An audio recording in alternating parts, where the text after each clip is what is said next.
Hello everyone, आज हम बात करेंगे वर्कबुक के अंदर हमारा जो यूनिट नंबर 7 है स्टैंडर्ड थर्ड में सेइंग विदाउट स्पीकिंग, उसके बारे में हम वर्कबुक की सॉल्यूशन के बारे में बात करेंगे। तो यहाँ पर हम बात करेंगे सबसे पहले फर्स्ट क्वेश्चन हमें दिया हुआ है, choose the correct alternative from those given below each question and write its index letter alphabet in the box provided against each question. आपको क्या करना है, हर एक क्वेश्चन के आगे जो बॉक्स दिया है उसमें उस क्वेश्चन के नीचे जो 4 ऑप्शन दिए हुए हैं उसमें से सिलेक्ट करके लिखना है। तो जैसे मैंने आपको वर्कबुक में लिखवाया हुआ है वैसे आपको लिखना है। तो हमारा शुरू करते हैं। हमारा फर्स्ट क्वेश्चन है, what are people who can not speak and hear known as. जो पीपल होते हैं जो बोल नहीं सकते और सुन नहीं सकते, वो पीपल को क्या कहा जाता है? तो हमने यूनिट में देखा था क्या कहा जाता है, def and mute people. Deaf and dam भी कहा जाता है, डेफ एंड म्यूट भी कहा जाता है। डेफ एंड डैम भी कहा जाता है और इसके बदले म्यूट भी कहा जाता है। ये बहरा और गूंगा, बोल नहीं सकता उसको बोलेंगे गूंगा, और जो सुन नहीं सकता उसको बोलेंगे बहरा। म्यूट मतलब नहीं बोलता उसको हम बोलेंगे म्यूट। तो यहाँ पर हमारा आंसर है A blind, B handicap, C deaf mute and D mentally ill. तो क्या कहेंगे हम, सी डेफ एंड म्यूट। तो आपकी स्क्रीन पे आपको आंसर दिख रहा है, 1 बाय 1 आपको आंसर वहां पर फिलअप करना है।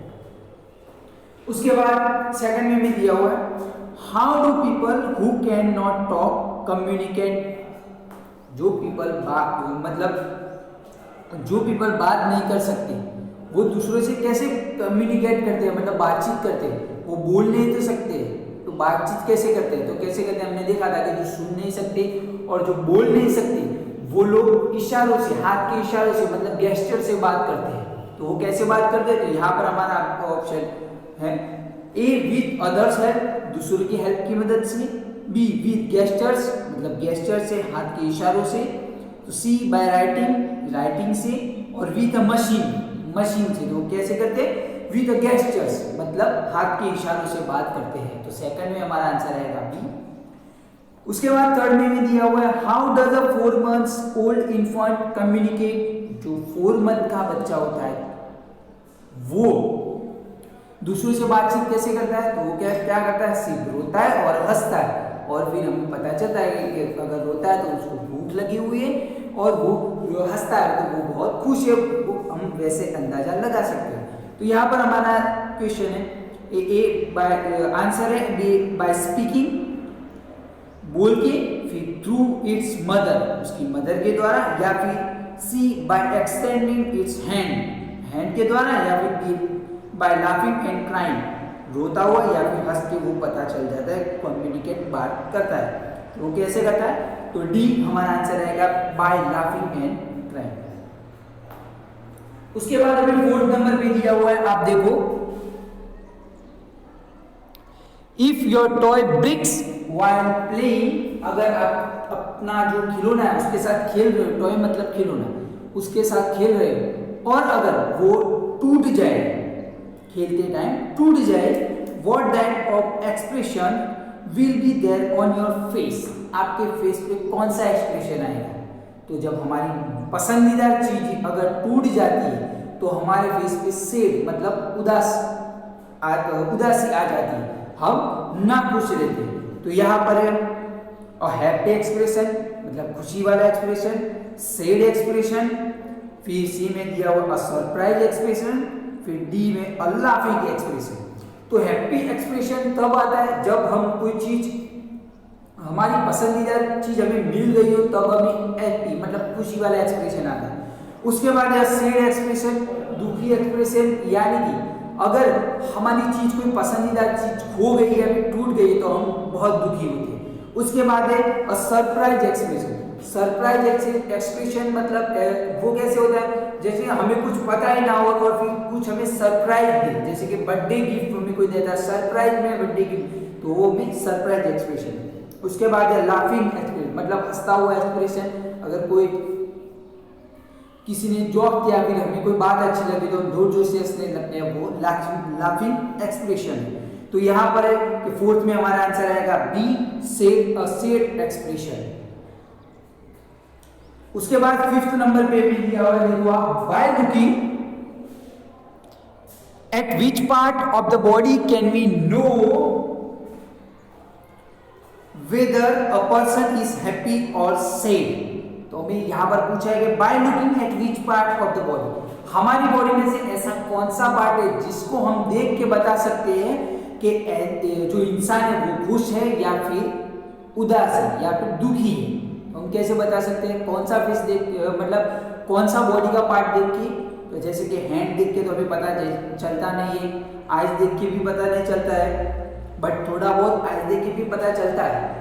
और सबसे ज्यादा कौन सी चीज बॉडी पार्ट से भी पता चलता है, तो यहाँ पर हमारा ऑप्शन है the face, the hands, the legs, the chest. तो क्या देखेंगे हम, द फेस। तो हमें फेस देख के पता चल जाता है कि इंसान, सामने वाला इंसान खुश है या फिर रोता हुआ। उसके बाद 6 नंबर में हमें दिया वाले को which two birds came to the squirrels party. ये यूनिट का क्वेश्चन है।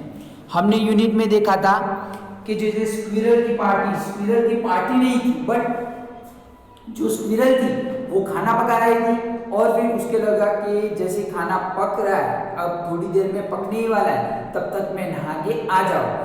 तब तक वो नहाने गई, तो उस टाइम 2 बर्ड्स एंड 1 एनिमल यानी रैट वो तीनों आकर पूरा खाना खा गए। तो 2 बर्ड्स कौन से थे, कौन से, एक क्रो था और दूसरी मैना थी। तो यहाँ पर एक पिजन पैरट, स्पैरो डव, मैना क्रो, डक एंड काइट। तो कौन से एनिमल थे, मैना एंड काउ, सॉरी क्रो। तो यहाँ पर हमारा आंसर आएगा सी, मैना एंड क्रो। ये जो आई होप के ये जो आपको क्वेश्चन आंसर मैंने लिखवाया वो आपने पूरे लिख दिए होंगे। उसके बाद हम नेक्स्ट हमारा जो क्वेश्चन है वो चलो आइए। अब नेक्स्ट क्वेश्चन की हम बात करेंगे। यहाँ पर है कि fill in the blanks in each sentence with an appropriate word. आपको क्या करना है, एक वर्ड के जरिए ये जो ब्लैंक है वो पूरी करनी है। मैंने आपको फिल करके दिया हुआ है, फिर आपको चलाना है और फिर आपको लिखना है अपने आप से। तो यहाँ पर है first, a deaf mute can understand what another person is saying by reading the movement of his or her blank।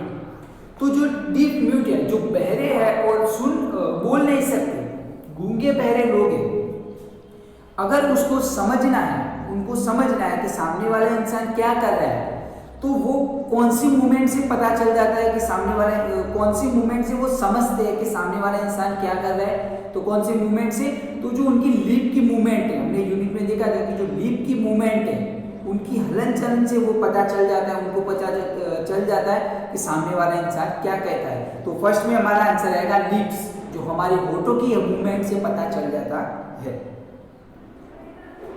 उसके बाद सेकंड में दिया हुआ है hand gestures and facial expressions in dance are known as. जो hand gesture मतलब हाथ के इशारों से और फेस के एक्सप्रेशन से, एक्सप्रेशन इन डांस में यूज होता है। डांस में जो हाथ के इशारे और फेस के एक्सप्रेशन से कुछ कहा जाता है, वो डांस को हम क्या कहते हैं, तो एज नॉन एज मुद्रास। उसको कहेंगे मुद्रास। मुद्रा और दूसरा वर्ड था भाव, तो हम लिखेंगे मुद्रास। उसके बाद है थर्ड में a four-footed creature known as blank came to the squirrel's party। 4-footed यानी कि 4 पैरों वाला जो एनिमल है, क्रिएचर, उसको हम क्या बोलते हैं, came to the squirrel's party। जो स्क्विरल की पार्टी में आया था वो 4 पैरों वाला कौन था। तो हमने देखा यूनिट में कि 2 बर्ड्स और एक एनिमल है। 2 बर्ड्स में एक क्रो, एक मैना और थर्ड में कौन था, तो 4 पैरों वाला कौन आता है, 4 लेग्स वाला कौन सा एनिमल था वहां पर, तो रैट यानी कि चूहा था। तो यहां पर हमारा आंसर रहेगा चूहा, रैट।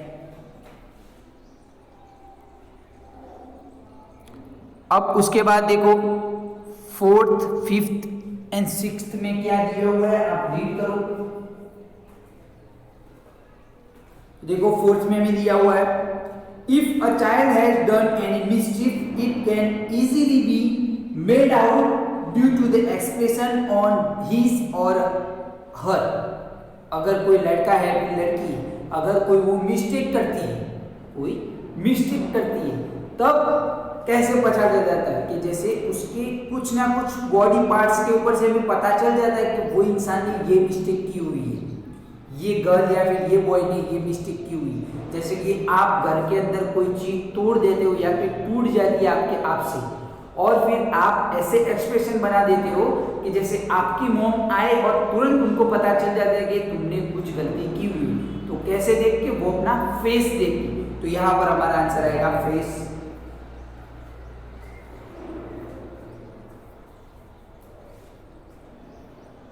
उसके बाद हमें दिया हुआ है फिफ्थ नंबर पे, देखो आप रीड करो।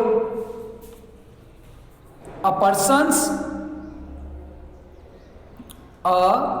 Persons feelings can easily be in the blank on a person's face.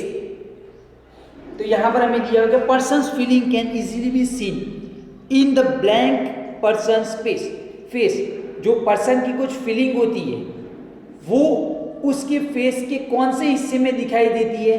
तो कौन से हिस्से में दिखाई देती है? आइज के अंदर। हमारी आंखों से पता चल जाता है कि क्या, अगर गुस्से वाले तो लाल आंखें दिखाकर पता चल जाता है कि ये गुस्सा कर रहा है। उसके बाद नेक्स्ट में दिया हुआ है deaf mute children are taught to speak with blank a special school meant for them. जो डेफ एंड म्यूट पीपल है, मतलब जो गूंगे बहरे लोग हैं, सॉरी गूंगे बहरे बच्चे, उनके लिए उनको टॉट टू स्पीक विथ, अब किससे वो सिखाते? तो गेस्चर्स, मतलब गेस्चर से सीखते हैं। उनके लिए एक अलग का स्कूल होता है, वहां पर क्या सिखाया जाता है उनको? तो हाथ के इशारों से बात करते हैं वो। तो क्या बात करते हैं कि deaf mute children are taught to speak with blank a special school meant for them.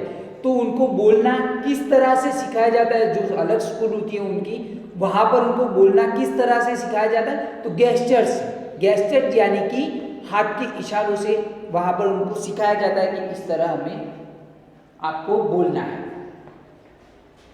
तो वहां पर जो ब्रेली लिपि यूज होती है वहां पर वो यूज करते हैं। उसके बाद हमें दिया हुआ है, देखो थर्ड क्वेश्चन है हमारा, put a right mark in front of the statement that are true. जो सच सेंटेंस है वहां पर हमें राइट मार्क करना है, and a cross mark in front of those that are false. जो गलत है वहां पर हमें क्रॉस मार्क करना है। अब फर्स्ट में दिया हुआ है people who can talk communicate with gestures of their eyes. अब जो यहां पर बोला है कि जो लोग बोल सकते हैं वो भी इशारों से बात करते हैं, तो ये राइट है? नो, ये रॉन्ग है। सेकंड हमें दिया हुआ है there are special schools for the deaf mute and the blind. तो जो गूंगे बहरे बच्चे हैं उनके लिए एक अलग सा स्पेशल स्कूल होता है, तो राइट, स्पेशल स्कूल होता है। उसके बाद है deaf mute children can not speak but can here.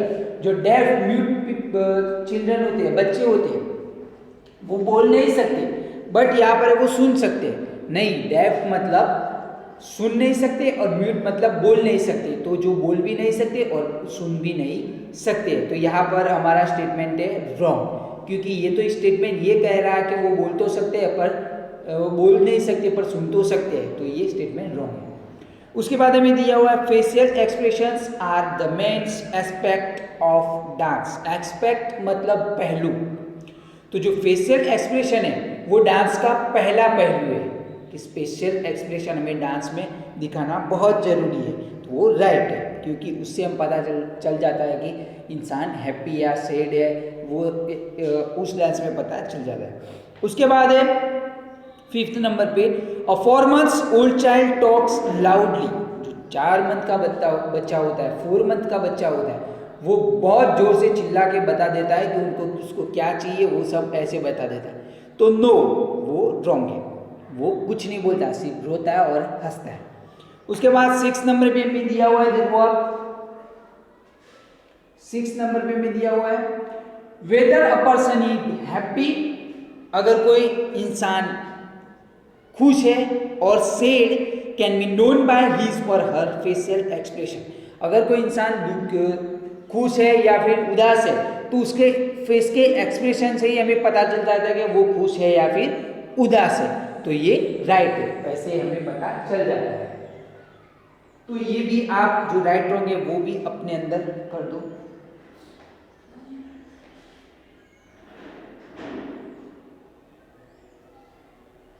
उसके बाद देखो हमें दिया हुआ match the columns appropriately, column match करनी है।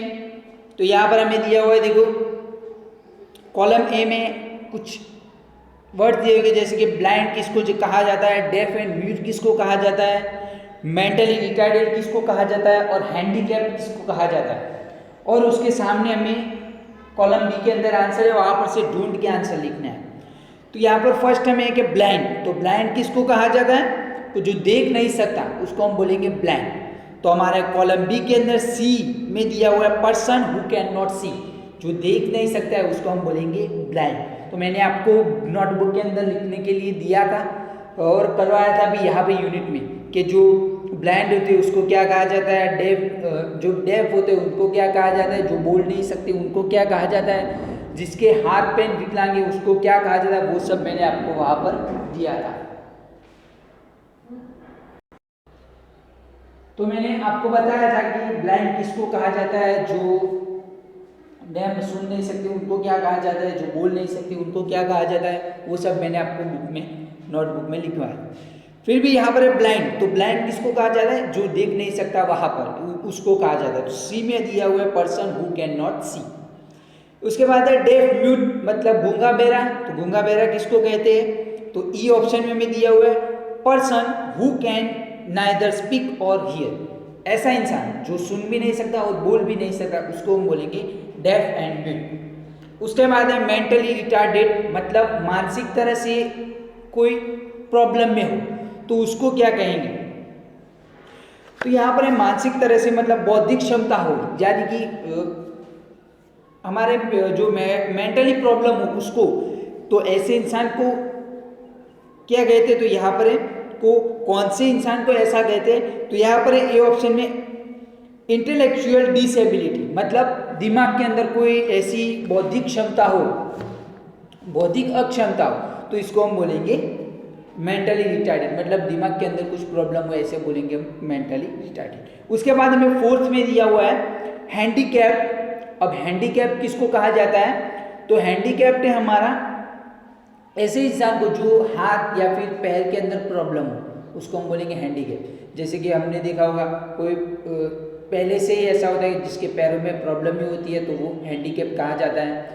पैर किसी का एक पैर छोटा होता है एक बड़ा होता है ऐसे प्रॉब्लम होती है तो उसको बोलेंगे हम हैंडीकैप। तो हैंडीकैप किसको कहा जाता है, और बी नंबर में भी दिया हुआ है person with a deformity in some body part मतलब उसकी बॉडी पार्ट के अंदर कोई विकलांगता आ जाती है तो उसको बोलेंगे हम हैंडीकैप्ड। हाथ या फिर पैर के अंदर ऐसे कोई तो बोलेंगे हम हैंडीकैप। तो इसका भी आप आंसर लिख दो।